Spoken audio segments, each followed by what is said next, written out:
sama dengan paus yang ada di Vatikan, karena mereka punya paus sendiri, dan pimpinannya waktu itu namanya Girgis, gelarnya Mukaukis. Diserahkanlah surat Nabi itu, lalu surat itu diterima oleh Paus Alexandria dan kemudian dibalas. Pertama balasannya adalah Birol. Birol ini kendaraan yang lebih besar dari keledai, lebih kecil dari kuda, dibawa ke Madinah, dipakai oleh Nabi.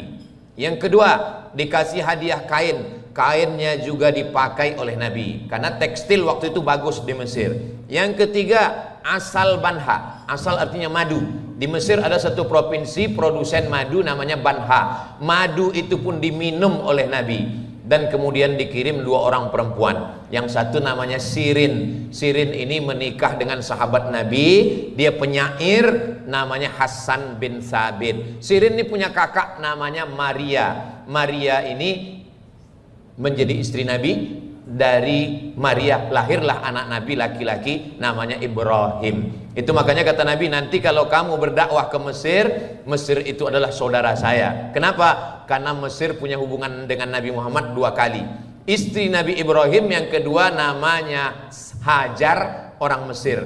Dan ibu dari anak Nabi Maryam namanya Maria. Maria itu juga orang Mesir, dan itu hadiah dari Raja Mesir, non muslim, Kristen, Ortodok, Koptik dari Alexandria. Diterima oleh Nabi Muhammad SAW. Makanya ketika ada jamaah, Ustaz Somad, ya ini saya ada beberapa hadiah dikirim kawan saya non muslim, terus saya takut memakainya dan meminumnya, kasih ke saya, selesai saya bilang.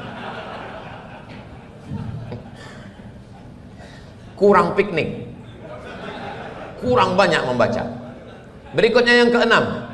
Ini sampai berapa nih Pak Ustaz? Sampai habis bahan saya. Yang keenam adalah Nabi Muhammad SAW berkirim surat lagi kepada Raja Romawi, namanya Heraklius. Pusat kerajaannya Damaskus. Waktu itu Damaskus masih di bawah Roma.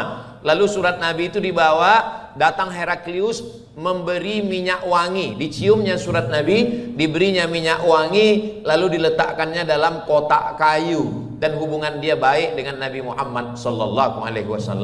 Poin yang keenam, ketika itu Nabi mau melepas pasukan perang menuju satu kawasan namanya Mu'tah. Pesan Nabi sebelum pasukan berangkat, satajiduna rijalan fis sawami', nanti kalian akan bertemu dengan pendeta-pendeta di gereja tua. La ta'ridu lahum, jangan ganggu mereka. La taqtulu sabiyan murdi'a, jangan bunuh anak kecil yang menyusui. Wala syaikhan faniya, jangan bunuh orang tua renta.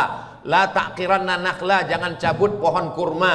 La tahdimu buyuta, jangan hancurkan rumah. Padahal waktu itu kalau sudah berperang, hancurkan rumahnya, cabut pohon kurmanya, bakar kebunnya, ratakan dengan tanah. Tapi Nabi waktu itu mengajarkan etika perang, jangan ganggu pendeta, jangan ganggu rumah ibadah, jangan ganggu ibu menyusui dan melahirkan, jangan rusak pohon kurma, jangan ganggu rumah. Itu baru ada pada abad ke-19 setelah kesepakatan Jenewa dalam perjanjian dunia PBB, bukan pajak bumi dan bangunan. Persatuan bangsa-bangsa, United Nation. Tidak boleh bunuh wartawan, tidak boleh bunuh insan pers, tidak boleh bunuh tokoh agama, yang sekarang sedang dilanggar oleh Israel. Mudah-mudahan saudara kita ditolong dunia berdamai sesuai dengan pembukaan preambul Undang-Undang Dasar 45. Penjajahan di atas dunia harus dihapuskan karena tidak sesuai dengan pri kemanusiaan.